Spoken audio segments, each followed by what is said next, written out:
سلام على شمس يثرب وضوء مدينة سلام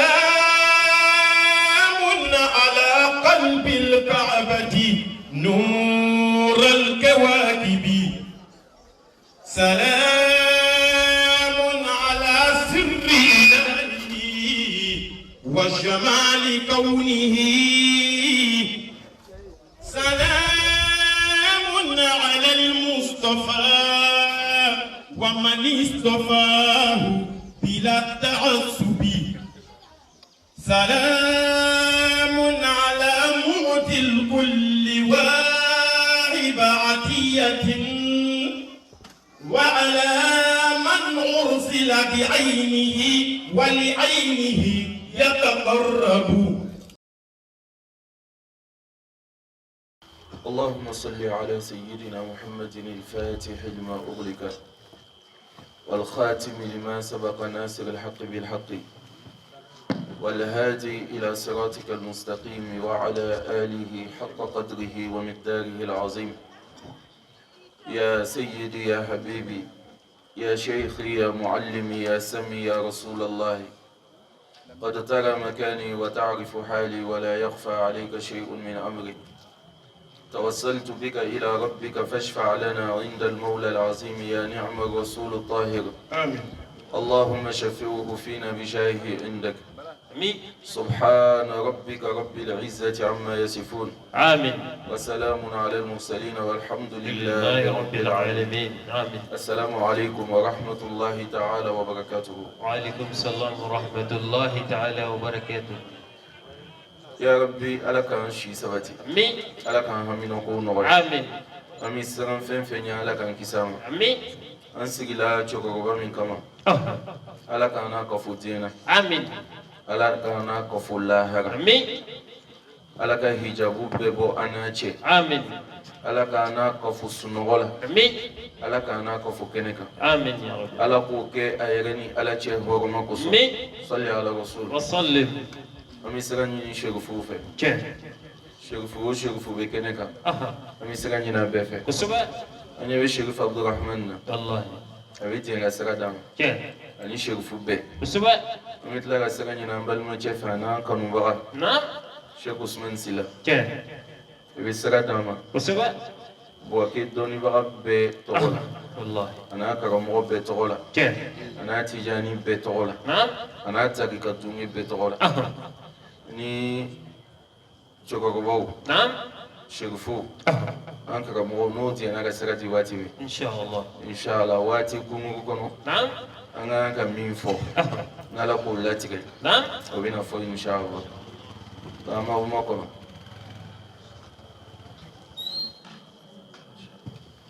alhamdulillah rabbil alamin. نعم. ko sarabi ala kan deme آمين. ami boki kabbe fo جه. ama nyina la fa ala kan menina آمين. ala ka jidi آمين. ala kana nasi آمين. ala ka sabati آمين. ala ka tanye آمين. ala ka bakka آمين. ama alul beiti fedin fo جه. o ka chesirla والله. alul beiti de me bro نعم. munana ame fuliduma والله. ya musoko ko جه. sheikh shawki نعم. ya musoko kabbe ama ube fo كسبة. nana soro karamo mi wajilla نعم. aka kuma do fo me feka ana deme الحمد لله. na fola mo nyene ki bala ka don نعم. kana wila bada figa fo mo ye ko ite ala ka don الله أكبر. sabu نعم. rasul ko نعم. aku fa wallahi la ya'rifuni ahadun haqqan siwa rabbi ولا.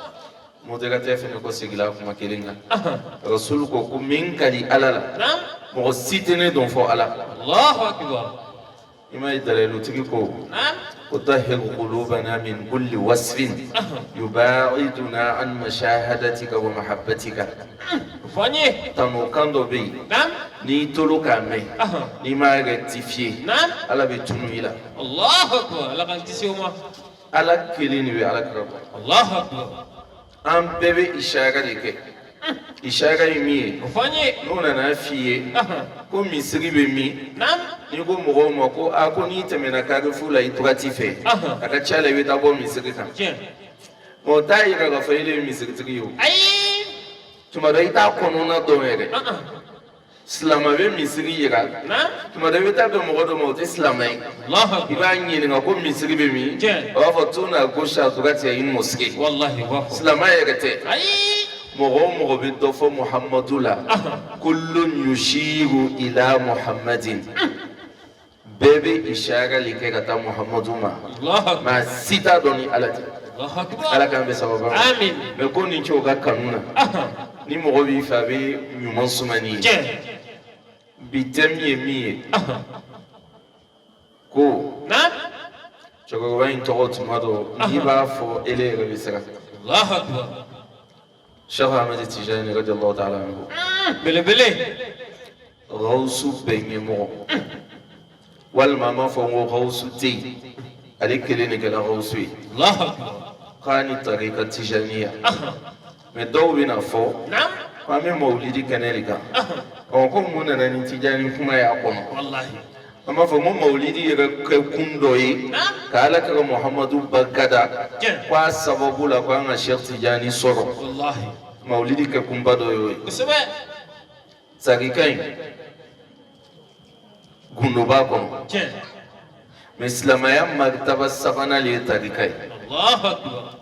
silamɛya maritaba fɔlɔ a bɛ f'o ma ko al-islam o ye silamɛya ye bɛɛ b'o la bɛɛ bɛ dɔ kɛ o la kuma faamuna o de ye maritaba fɔlɔ ye n'i kɛra silama ɲuman ye limaniya bɛ d'i ma n'i kɛra silama ɲuman ye mɔgɔ min n'a ka y'a farida 5 seli a ɲɛ ma n'a ka sun dɔn a ɲɛ ma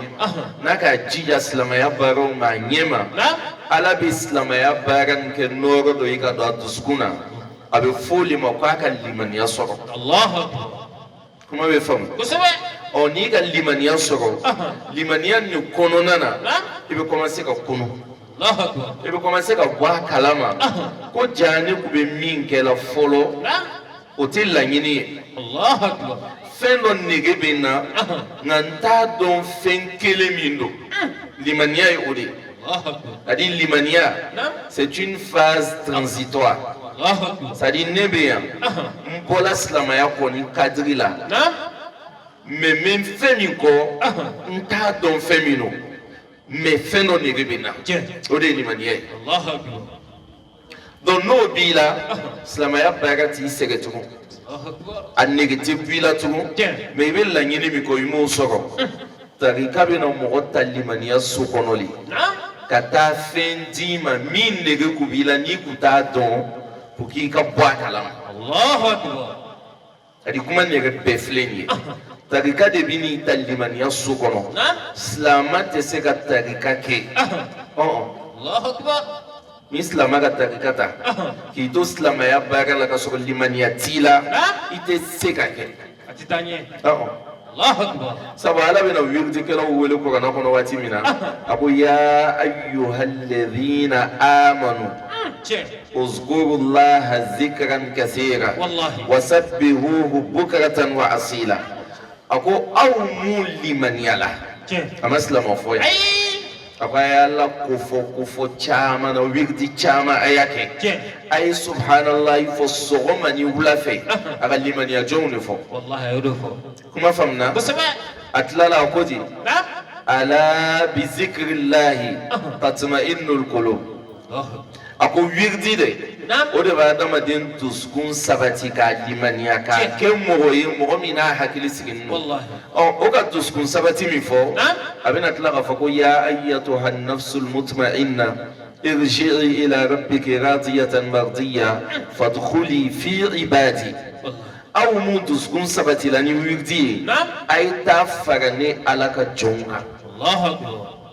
o t'a alijinɛ ye fɔlɔ dɛ ala bɛ ka ishara kɛ ka waliyu yira an na ko an ye taa fara o kan parce que tarika nana an ta limaniya so kɔnɔ ka taa n'a ye o tarika in de kuma cayala a cayala cogo di o ko an kuntigi muhamadu nana ni diinɛ ye ka ban fana na dina kulabo mini Mustafa tatikili oluguma fam tarika dam ne na di bala kakatli ne be kawako ya mogola mogo mi ka korana kalan ka sayina khidru ni sayina Musa ka histoire kalan suratul kahfi la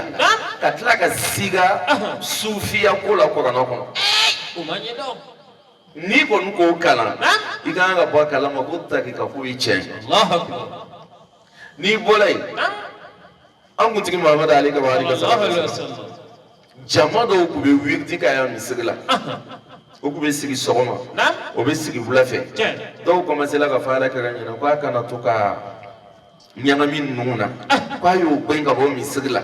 ala ka ko na aya jigi ka fala ka ganya ko wasbir nafsaka ma allazina yad'una rabbahum bil ghadati wal ashiyyi yuriduna wajhahu ko ta sigi ni mo ye mume ala ko fola sogoma ni wulafe ta farauka ko basobe ala linginna sadi ka place fletugu korana kono ala tla la fo korana kono ko wa an law istaqamu ala tariqati la asqaynahum ma'an ghadaqa oni mo ko sela ka sabati ka telin tarika inkan sirainga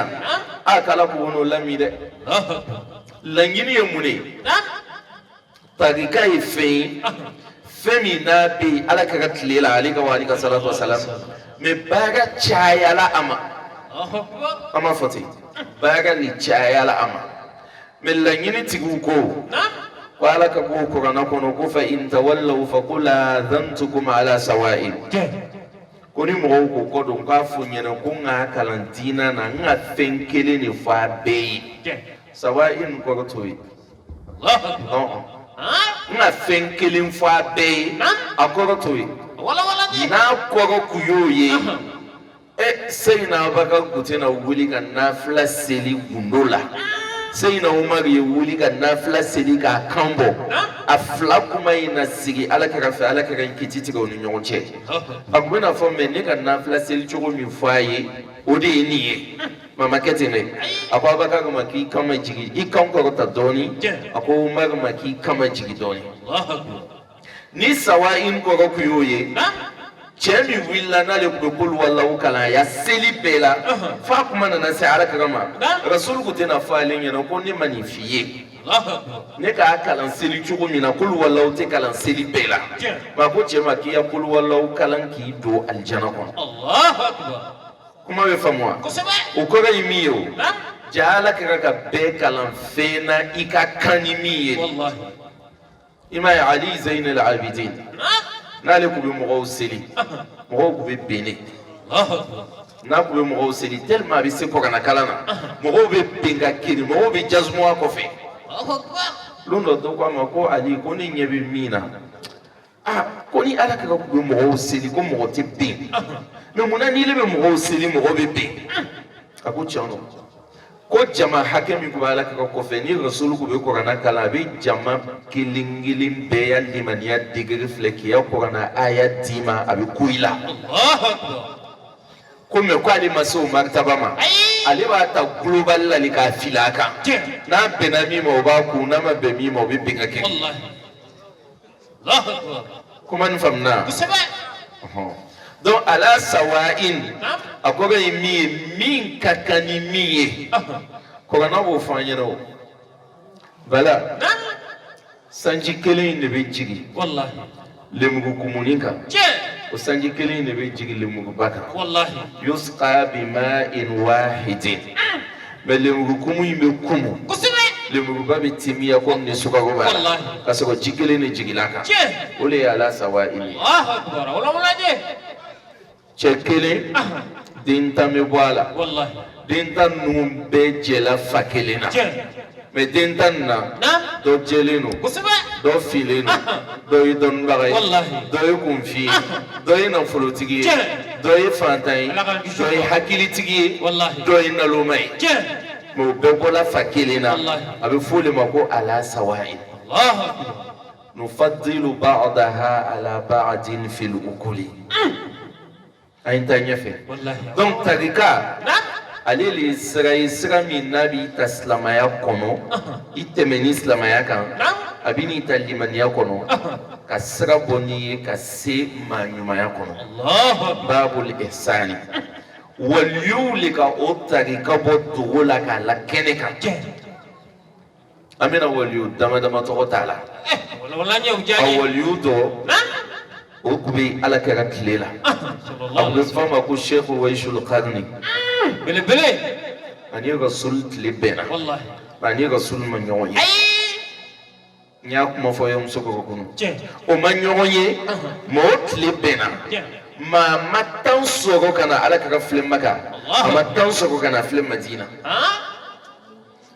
rasul soma yɛlɛmani kɔfɛ a nana نعم seyina umar nuhu k'a ɲininka ko munna a mana rasul fila ko ale kun bɛ min na ko k'u ka bon rasul yeli ye الله i b'a dɔn anw t'o faamu dɛ olu kun bɛ ɲini ka dimi جن a ko ale ka musokɔrɔba kun b'a bolo so kɔnɔ جن ko n'ale k'u ka kɔ don o la ka fɔ a bɛna ala ka filɛ ni musokɔrɔba k'u degula ale kɔfɛ ale k'u bɛna sɔrɔ muhammadu rasulullahi tɛ yen mɛ abu jahali ka min ye ale k'u bɛna n'o de sɔrɔ yen الله أكبر تكبير kuma faamuna جن abu jahali ka muhammadu ye muhammadu yeli kɛra abu jahali ma kunnangoya ye الله أكبر ko ale kun tɛ fɛ ka muhammadu ye a yeli ye k'ale ma kunnangoya ye o kosɔn ale ma na جن barika ɲini kosɔn tarika dɔ bɔla ale la جن الله أكبر tarikaw nana bɔ ka bɔ fɔ ka taa tarika kɛ 360 الله أكبر tarika laban min nana bɔ nin fɛnɛ polémique ba de bɛ nin na ولا نيو tarika laban min nana bɔ n'a kɔfɛ tarika tɛna tugun ni mɔgɔ b'o tarika ta k'a fɔ i b'a di mɔgɔw ma ka mɔgɔ lase ala ma n'a ye o banna o datugula ni jɔn ye abul abbas maulana ahmad bin muhammad tijani sheikh tijani de nana tarika ko datugu والله tarika wɛrɛ tɛ na a ta kɔfɛ أبدا sira bɛ d'i ma ala ka bolo جن a b'i kalan fɛn na i bɛ min ta ka ala bato n'a ye mɛ sira de tɛ d'i ma i bɛ mɔgɔw bila min kan k'o lase ala ma depuis sheikh tijani nana الله أكبر o y'a sɔrɔ ale ka tarika bɛɛ cogoba ka ban n bɛna se yan laɲini nin ma o y'a sɔrɔ a ka tarika bɛɛ cogoba ka ban o y'a sɔrɔ mɔgɔ bɛ se tarika o tarika ma n'a bɛ se ala ma sheikh tijani k'a kɛ f'a ya sheikh b'a wele k'a fɔ ko sisan ko i se la i m'i labila ni sheikh k'a labila a bɛ taa daminɛ tugun dɔ ta la a b'o fɛnɛ kɛ f'a nana kadiriya kɛ f'a nana khalwatiya kɛ sheikh tijani nana don khalwa la a bɛ don san 1 a bɛ bɔ san 3 a bɛ bɔ san 2 a bɛ bɔ a tola nin na f'a nana dafa ni san 12 khalwa ye الله أكبر san 12 khalwa k'a to o de kɔnɔ don dɔ wala seli waati a bɛ khalwa la a ɲɛ bɛ danfɛn bɛɛ la belebele la so cɛ kan الله أكبر a bɛ nana جن rasul nana so jɔ نعم a jigila rasul ma kuma sheikh tijani fɛ dɛ rasul k'i jɔ ko allahu akbar الله أكبر a ka fatiha kalan جن fatiha banna a ka wadduha kalan جن والضحى والليل إذا سجى ما ودعك ربك وما قلى وللآخرة خير لك من الأولى ولسوف أسلما أغشيت تجاني فلاكو ولسوف يعطيك ربك فترضى الله أكبر ألا بني سون في بفقاكين والله ما فهمنا أنا نسلبا أسيغلك أن يسين شيخ تجاني ما أكوكو تاريكا بيبلا الله أكبر kuma nin bɛna fɔ kuma dɔ de b'a kɔnɔ جن an bɛ min fɔ la anw ka kuma tɛ dɛ sheikh tijani de ko k'ale ka rasuli ye rasul ka nin fɔ ale ɲɛna الله أكبر mais sheikh tijani b'o fɔ la waati min na sheikh tijani bɛ martaba min na ala fɛ o martaba la nkalon tɛ jigin adamaden kɔnɔ c'est à dire i t'a miiri ko mɔgɔ bɛ se ka nkalon tigɛ أبدا a b'o martaba de la جن rasul ko a ma ko tarika bɛɛ bila wirdi taga sira min b'i bolo a bɛɛ bila جن ne bɛna min d'i ma i bɛ n'o kɛ نعم i bɛ kɛ waliyu ye i n'ala bɛ diya i bɛ martaba bɛɛ sɔrɔ ka sɔrɔ i ma don khalwa la الله أكبر a ka nin de fɔ a ye ka d'a kan sabu fɔlɔ pour que i ye waliyuya martaba kelen franchi نعم o y'a sɔrɔ i ka sun don tile 40 i bola i ka don tile 40 i k'o sigi yɔrɔma 40 ɲɔgɔn kɛ o k'i da i yɛlɛ i ye Cheikh Tidiane ala ka ko ma ko khalwa tɛ nin na tugun i taamatɔ bɛ se ka lazim kɛ i sigi n'i ka salon na i bɛ lazim kɛ i bɛ wazifa kɛ a tɛ tɛmɛ miniti 30 kan juma na i bɛ hadara kɛ siɲɛ 1 mais i bɛ na to olu kɔnɔ waliyu ma fɛn fɛn sɔrɔ ala bɛna bɛɛ d'i ma Rasul ka Tijaniya wirdi ta a ka di Cheikh Tidiane ma ɔhɔn a ka juma ni d'a ma est ce que a ka fɛn d'a ma min tun tɛ silamɛya kɔnɔ wa a ko a ma ko a y'a fɔ astaghfirullah astaghfirullah tɛ kɔrɔna kɔnɔ فقلت استغفروا ربكم إنه كان غفارا نيتلا ترمزيلا على كربا فدون ولا صحابوما قولوا استغفر الله أيا فاستغفر الله ني صحابوكا فو على كربا فوما كو أكملوا 100 أيا استغفر الله دفكمي الرسول قال لكم ينو في أيا دفكمي أبيت لك فكوني واستغفر الله كدومو دون شين كمي والمشين بيقولون فلا donc Cheikh Tidiane nana sɔrɔ astaghfirullah bi salatu ala nabi kuma to konina Cheikh Tidiane nana sɔrɔ Qur'ana na ala ko ale ni melekaw yɛrɛ bi salatu ala nabi ke wallahi la ilaha illallah mɔgɔ tɛ kɛ silamɛ abada ni m'o fɔ abada Tijaniya baara bɛɛ ye ni wirdi saba le Allahu akbar Cheikh Silaw tɛ a wirdi bɛɛ ni sabali astaghfirullah salatu ala nabi la ilaha illallah kuma bɛ mine ko mɔgɔ tɛ don a lafiya minɛ dɔ fɛ ko de b'a yira k'a fɔ ko bida a fɛn nin ko parce que munna fiye t'a minɛ ko silama bɛɛ bɛ astaghfirullah kɛ silama bɛɛ bɛ sɔli kɛ silama bɛɛ bɛ la ilaha illallah kɛ an karamɔgɔ ele yɛrɛ ni tuubi jɔn min na tuubi a fɛ yen munna tɛ la ilaha illallah muhammadu rasulullah fɔ a kelen ka taa misiri kɔnɔ silamɛya la a bɛ na a fɛ yen de n'a nana a b'a fɔ n bɛ fɛ ka tuubi tuma dɔ f'i yɛrɛ bɛ rendez-vous d'a ma k'a ye taa ka na juma don n'a nana ele yɛrɛ b'a kun di o bɛɛ taa n'u ya tarikalaw kunli t'ale la o mais ele yɛrɛ b'a kun di n'o lila ka ban i bɛ sɔrɔ ka tɔgɔ dɔ ɲini k'o la la k'a tɔgɔ changer warayu ma jigin ile kan i ma mɛlɛkɛ ye o i tɛ hali sigo ɲuman kɛ mais ile yɛrɛ de b'a lalɔ k'a fɔ ashhadu an la ilaha illallah a b'a fɔ wa ashhadu anna muhammadan rasulullah a b'a fɔ i bɛ sɔrɔ ka izinu d'a ma sisan ko sisan i kɛra silamɛ ye ja hali silamɛya yɛrɛ izinu de bɛ minɛ a la kuma faamuna o ye silamɛya ye ɔhɔ ala kɛra ka wirdi di a ya sahabaw ma o an bɛ subhanalahi 33 min kɛ n ko fantanw de dala wirdi min ala kɛrɛfɛ o dala fɛ ko muhamadu ko waritigiw t'a la ni bagaji bɛɛ ye n'a fɔra ko seli o bɛ seli an bɛ seli o bɛ sun an bɛ sun mais n'a fɔra ko ka saraka bɔ olu bɛ saraka bɔ an'u tɛ saraka bɔ ala kɛra ni ka wirdi in d'o ma a ko a ye subhanalahi kɛ a ye alhamdulilahi kɛ a ye la ilaha illallah kɛ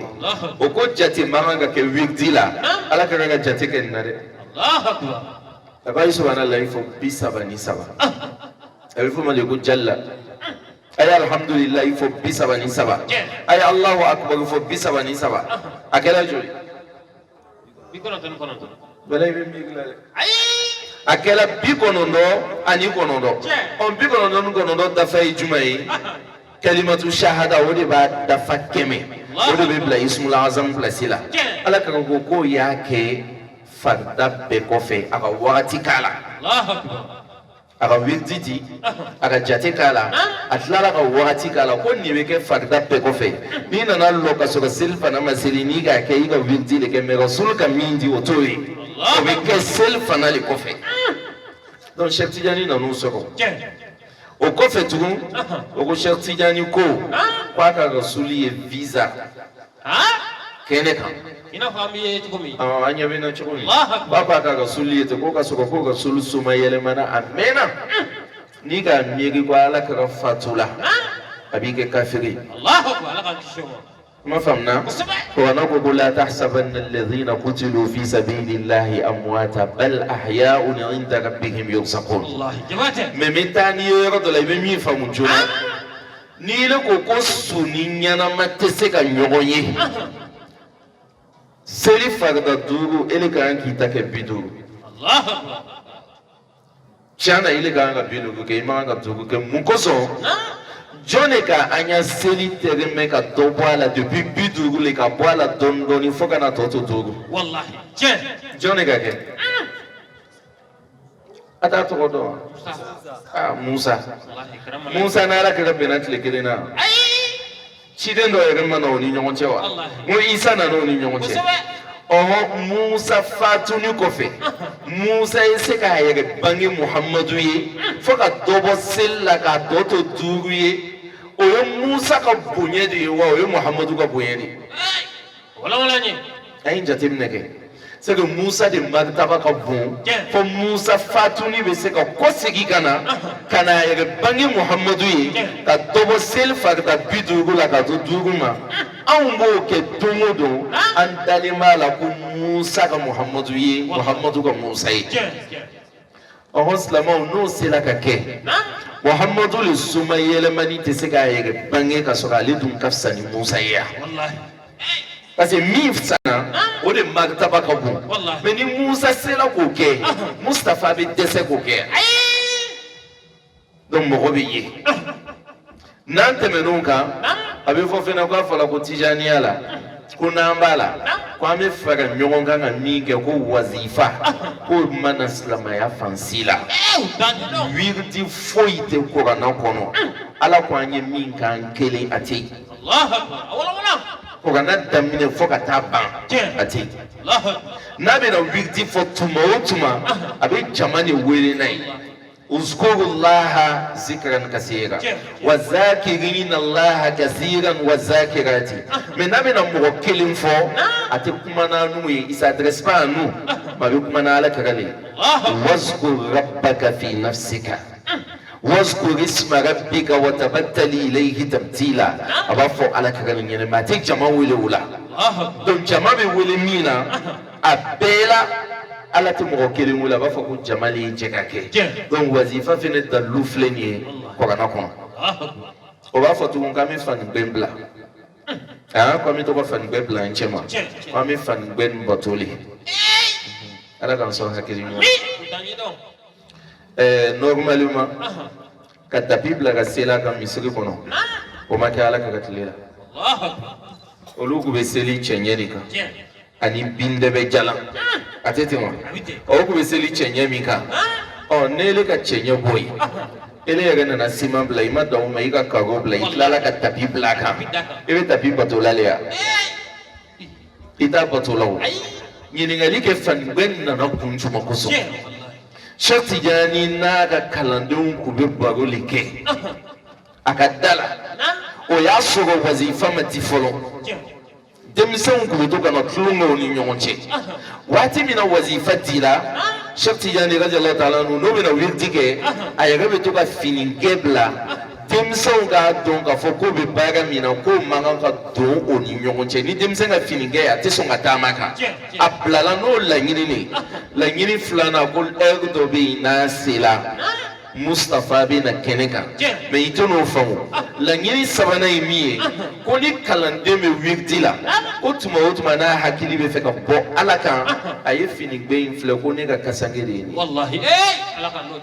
ne ka ko bɛ na laban nin ne ma k'a bɛ diɲɛ kanu bɔ a la a bɛ concentré wiridi la fanigɛ bɛ bilala o de kosɔn mais fanigɛ tɛ bato la n'o fɛnɛ bɔla yen a bɛ fɔ cogo ko tijaniya la ko n'i b'a la ko salatu dɔ b'a kɔnɔ ko salatul fatihi o tɛ fɔ ko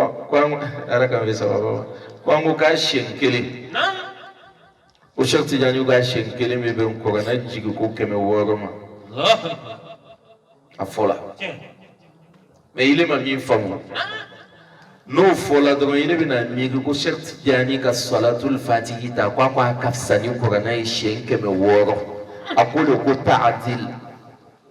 n'a fɔla ko ta'adil ni k'a pese a bɛ kɛ komi nin kuma kɔrɔ y'o le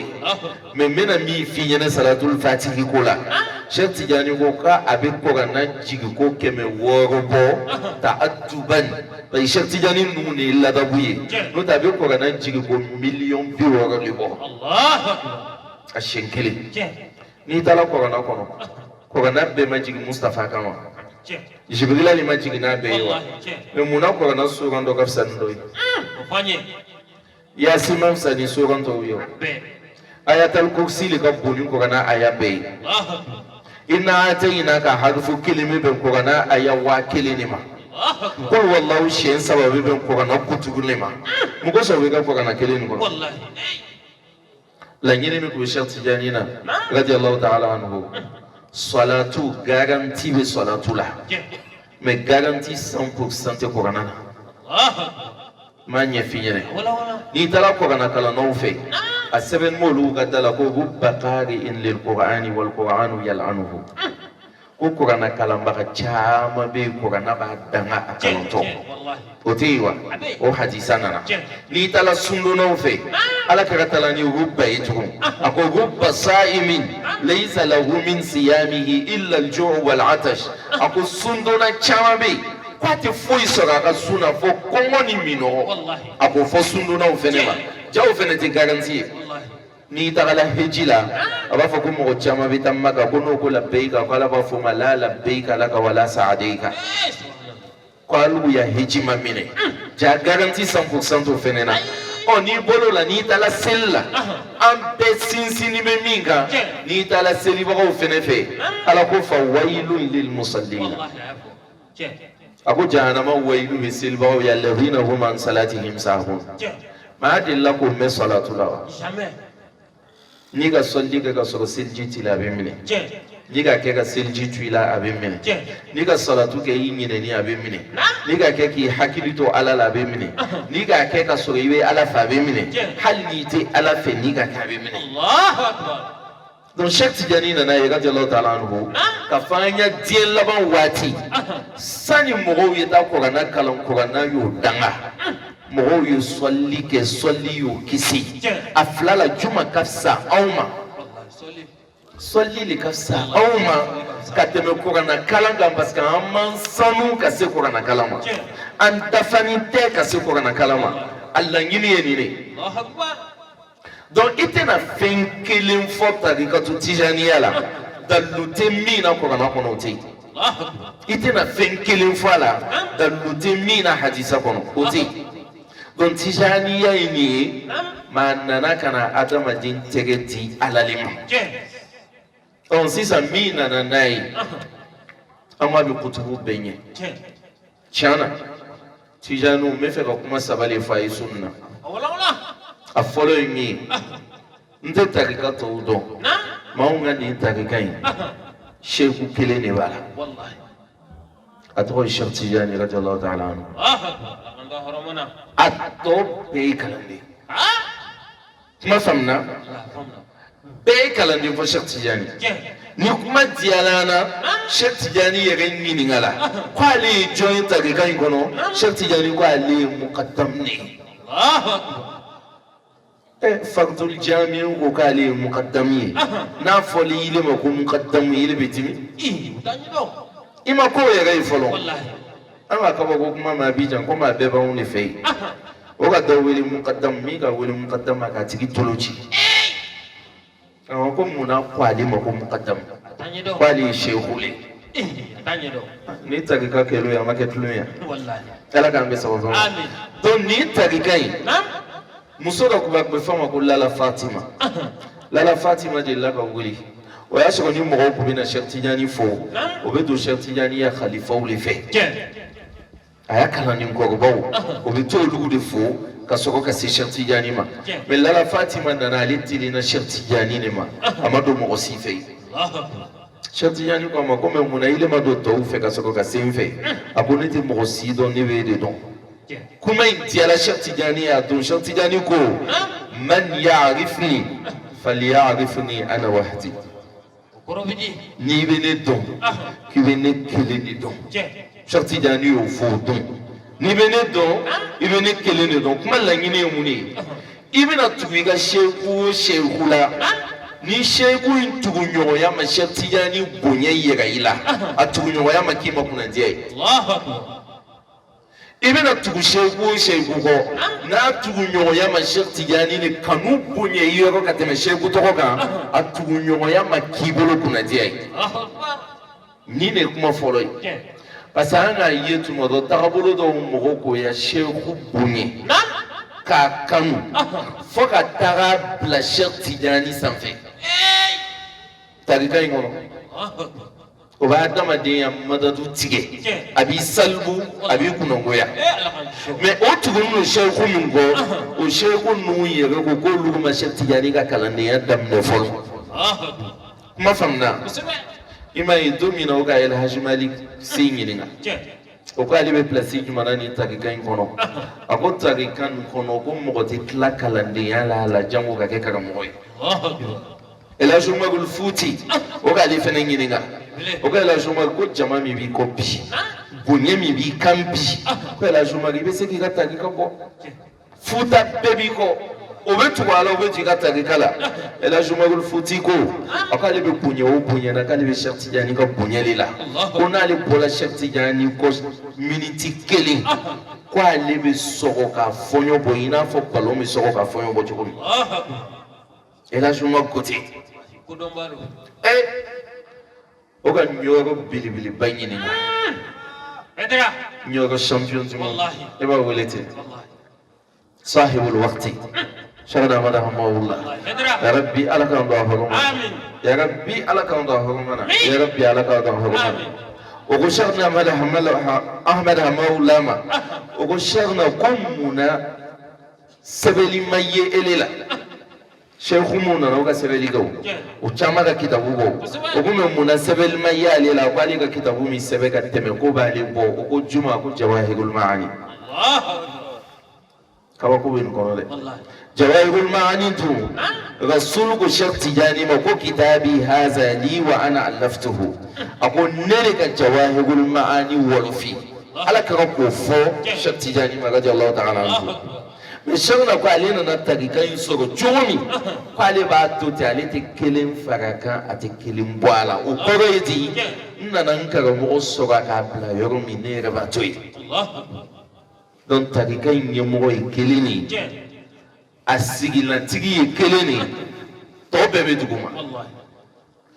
mafhumu filanan tarika in sigin no alal kitabi wa sunnati misira kan tarika in sigin no alal kitabi wa sunnati dɔ tala Sheikh Abdul Qadir kɔ Jailani o fɛnɛ kun ye ala ka cɛba dɔ ye a tigi ko a ma o a ko Sheikh Abdul Qadir ko ne nani ma maa ɲini ne fɛ i ye sabari i ye n kalan waliyu ka gundo la a ko a ma ko ij'alil kitaba wa sunna janahayka wa tir bihima ila Allah cɛ in kun bɛ fɛ ka bani o waliyu ale fɛ waliyu bɛ bani kɔnɔ banna subaga banna waliyu banna o tɛ kabako ye a ko a ma o a ko kuranna ni sunna ta i y'a k'i gama fila ye ko panu fila ye ka se ala ma tarika in sigin no kitabu wa sunna n'a taara fɛn o fɛn yaala n'a ni kuranna tɛ taa n'a ni hadisa tɛ taa tijaniya dɔ tɛ Sheikh Tidiane ko radiyallahu ta'ala anhu a ko iza sami'tum minni qawla fazinuhu bimizani shar'i fama wafaqa fakhuzuhu wama khalafa fatrukuhu kuna ka fɛn o fɛn mɛn ko ni Sheikh Tidiane ka fɔ a ye taa bɛɛ suma sariya balansi kan ko n'a ni sariya bɛnna n ka fɔ n'a ni sariya ma bɛn ne ma fɔ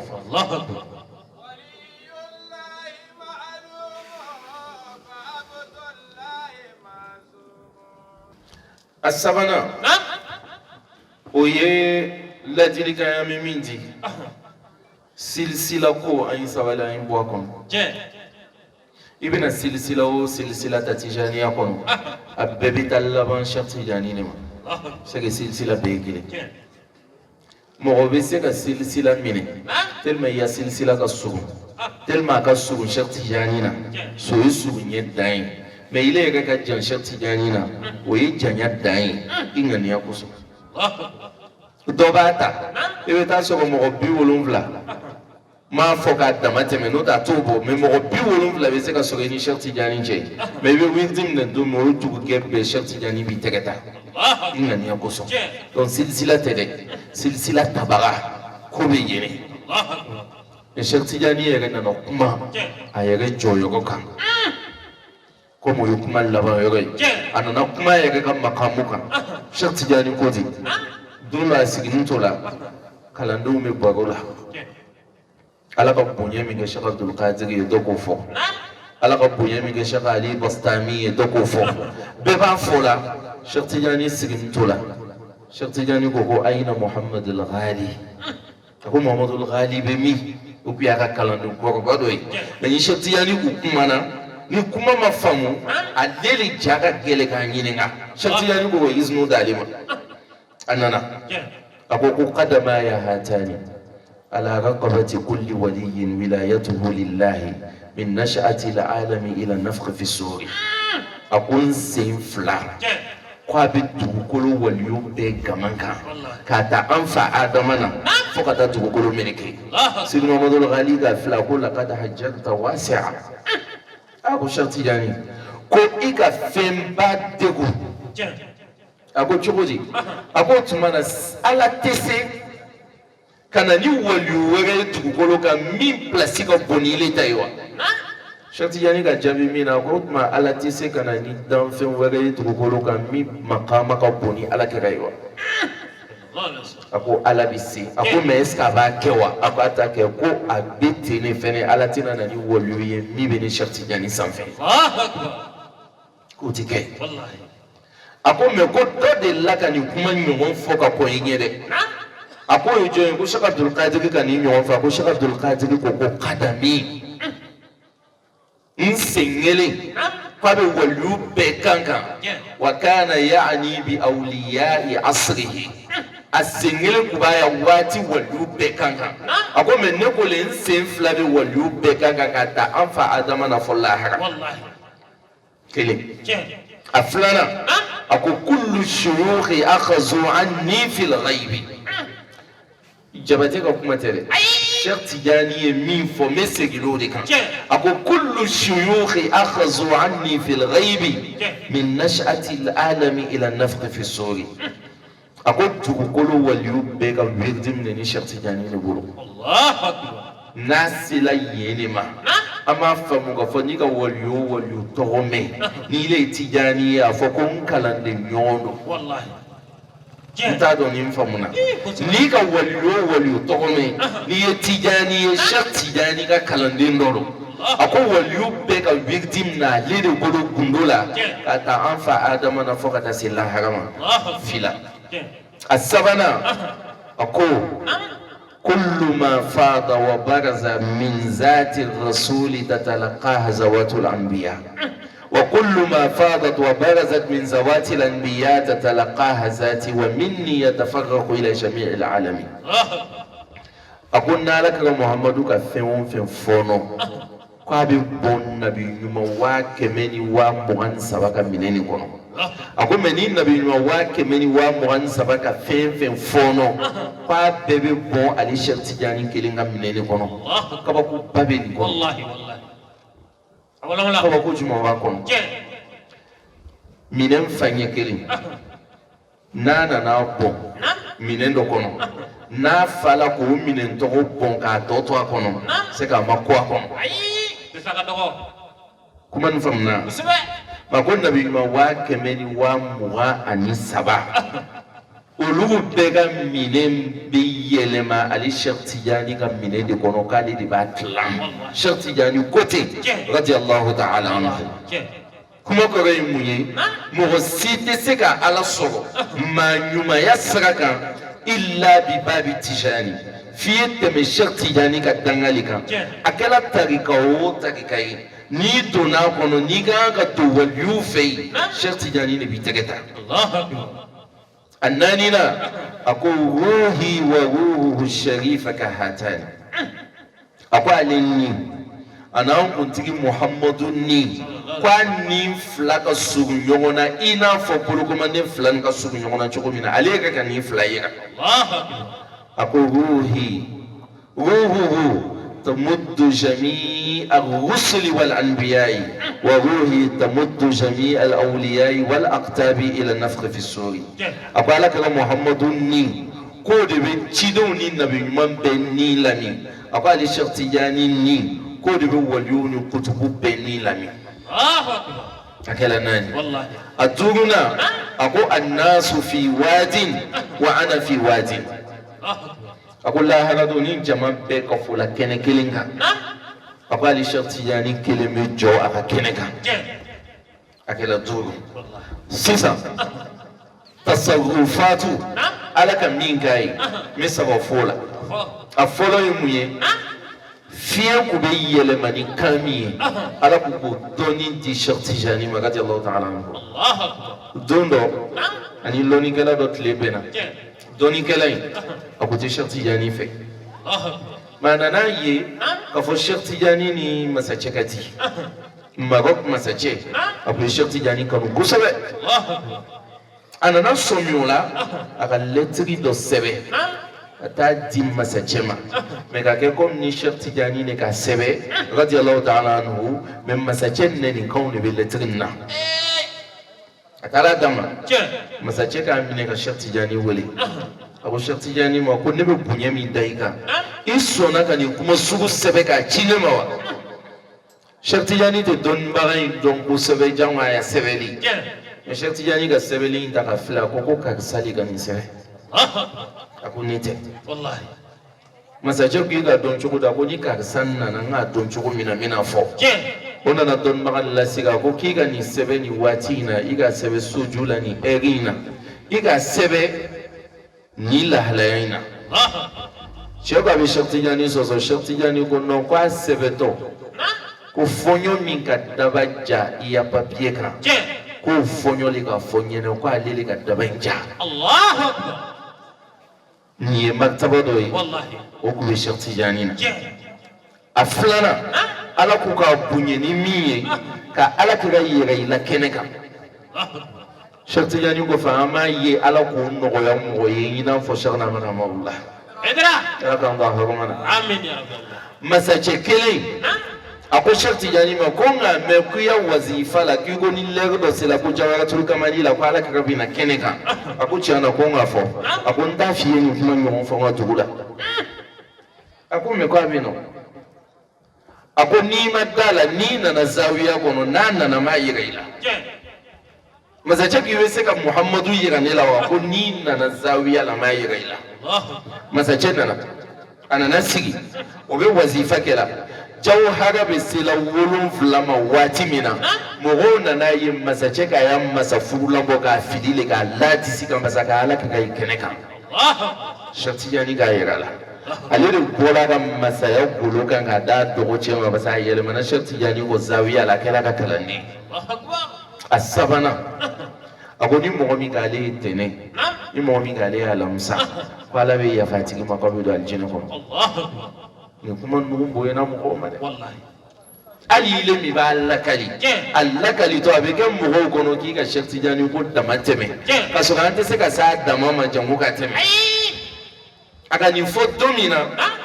o ya soro Cheikh Tidiane radiyallahu ta'ala anhu aka ya kalandenci ni fini ka tadi kalani kala do ma kai fini kala e kalani kala no bi na saga l'islam apute kalani ndala sigi fini ndila ma iba do on kala do kuma ako ako on ga mo ko kuma do fo bi ko kuma bili ala ako ako ji ko ko alamsani tene ko ni mo ka li ye kala bi ya faima kibe do aljina kono ja kalani kala l'islam ma dalenu ma nyuma kula fini bana kalande nana kaba mine kalani kala ba ma ko fini ma banko ta mina tati jabi teneli konna tene sela ga fini ta tala sigi Cheikh Tidiane fe ako nana ni fini ko menga me ki ko tene ana lamsa ko ni mo mi ki ko ala be ya fauma ne ko nana fini dima ntala Cheikh Tidiane ma jabi che ya saya toti kalo kilimbo che tubila ka islami aka tarikata aka alaka ga ika soko ka fatu takbir donc lu kela kene kan koy alaka bunye mindi Cheikh Tidiane magadi Allah ta'ala anhu mais na fola ka be wol yu be sanfe o kini ile tegu parce qu'il était wol yu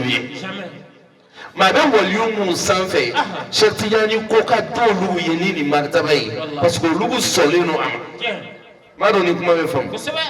mɔgɔ bɛ militaire la hasidiya tɛ yen parce que hiérarchie la min b'i ɲɛ a tɛ ku i la i y'i disi gosi ko i b'ale ɲɛ o n'i k'o kɛ min bɛ bɔ a la i b'a ye o donc waliyu b'a dɔn ko Cheikh Tidiane b'o ɲɛ ala de fɛnɛ k'o samantiya d'a ma radiyallahu ta'ala anhu n bɛ kuma datugu ni min o ye Tijaniya yɛrɛ kulubali Tijaniw a ye sabali ɲɔgɔn kɔrɔ Tijaniw a ye ɲɔgɔn minɛ Cheikh Tidiane ko aminun bi makrillahi billahi jahilun wa khaifun min makrillahi billahi arifun ko an ka nin fɛn o fɛn fɔ mɔgɔ o mɔgɔ n'i ka nin ta k'i jala gɛlɛya ala la ko ne ye Tijani ye i n'a fɔ an b'a mɛn dɔw fɛ cogo min na ko n'i taara jɛnɛya kɛ ko n'i nana wazifa kɛ ko wazifa b'a jununi fasi ka bɔ ye kuma faamuna dɔw yɛrɛ ko ni lɛ k'i diya k'a domi k'i bɛ salatul fatihi siɲɛ kelen fɔ k'a b'a yɛlɛma ka kɛ saga i kɔnɔ an ka kuma caman bɛ ko dunɛ dɛ ala k'an bɛ sababu dɔw fɛnɛ ja gɛlɛyara fo ka waliden ta k'a di waliden ma ko nka daga ɲɔgɔn ye ko a furula ɲɔgɔn ma labisi la k'a yita nin bɛɛ b'an sɛgɛn in na n ka kitabu dɔ kalan a bɛ kitabu in kɔnɔ ko ad-da'i ila sunna wa zajir anil bid'a mɛ kitabu in sɛbɛnbaga a ka san 30 kɛ Tijaniya la a kalanden mun ladon Tijaniya la o taala mɔgɔ waga yirika la a tilala ka bɔ Tijaniya la mɛ n'i ka y'a kitabu kalan kitabu daminɛ a bɛ fɛnw fɔ Cheikh Tijani ma a maɲi a lamɛnli maɲi mɛ a ya kuma laban na a b'a fɔ ko ale ka Tijaniya ta sira min kan ko su dɔ kun b'olu bolo ko b'a fɔ su tɔgɔ ma ko Laylatul Ghab ala ka su ko n'a su tɔgɔ sera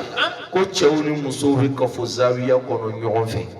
ko n'o donna ɲɔgɔn fɛ zawiya kɔnɔ ko olu tɔgɔ mɔgɔ o mɔgɔ n'i k'a ye a si t'a adamaden ye a bɛɛ ye nɔɔrɔ le ye a bɛɛ lasili ye ala le ye ko donc fɛn bɛɛ dagani don aw ni ɲɔgɔn cɛ o wagati ko ni den min sɔrɔla a la k'a bɛ fɔ o den fɛnɛ ma ko Abdul Nori nɔɔrɔ den kuma nin faamuna ko k'u b'olu ta sira kɔnɔ i b'a dɔn anw ma deli k'a mɛn k'u bɛ se ka kɛ hali Tijaniya yɛrɛ la mɛ olu bɛ ya taa sira la k'o bɛ yen ale donna a la ale tilala ka bɔ ne ko n ko ale kɔni kan ka bɔ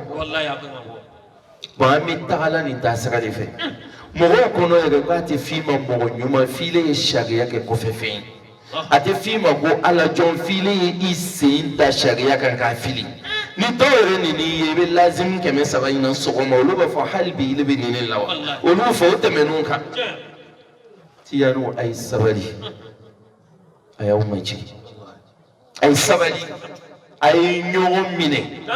a ye sabali a ye samantiya bɔ a hakili la n'a adamaden ɲɔgɔn ye mɛ a ye sabali a yɛrɛ dama ye bɛn kelen ma silisila ko kɛlɛ de cayala an fɛ fo ka taa dama tɛmɛ anu ya taa sira ka fisa ni ninnu ta ye anu ya taa sira bɛ ninnu ta ɲɛ ninnu ya wiridi dafa n tɛ ninnu ya nɔgɔ tigɛ n nɔ ele ye jɔn ye ka bɔ o kalama ele ye jɔn ye ka waliyu dɔn ka mɔgɔ dɔn min tɛ waliyu ye wa ma ya'lamu junuda rabbika illa hu ala de b'o dɔn i bɛna kan min ta k'o kɛ o ta k'i ya salatul fatihi kɛ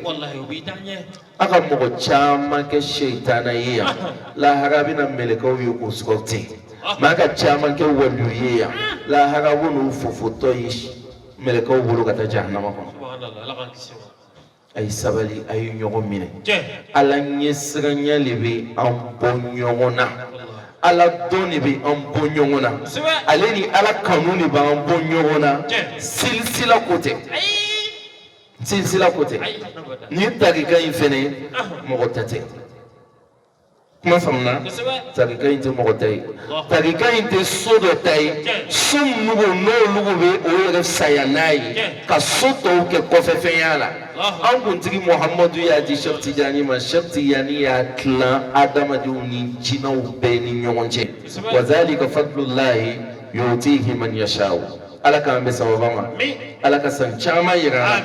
ala ka Tijaniya baara nɔgɔya mɔgɔw ye mun b'a la mun yɛrɛ ma don a la fɔlɔ ala kan'u kɛ a kɛlɛbaga ye parce que tijaniya kanubaga madadu do ni damanu do tala Cheikh Tijani fe ala ka bolo ka di tijaniya kanubaga ma ima do ala de me ile ba fe akadiye me ima do ala ele rebe place do sur Allah ha ko son me ni maka tabagai ima ka kanubagai ni kala kele bagai man adali waliyan faqad azamtuhu bil harb ala teri ni ka kele ina la libi nyongona ni mogodu na la bi nyongona abi laba mi mai woto ala kan be sawa wa sallaitu fi sani ala khayr khalqihi محمد من زاه الضلال والغلط واخر دعوانا ان الحمد لله رب العالمين والسلام عليكم ورحمه الله تعالى وبركاته. وعليكم السلام ورحمه الله تعالى وبركاته. قبل البرايا لا اله الا الله ربه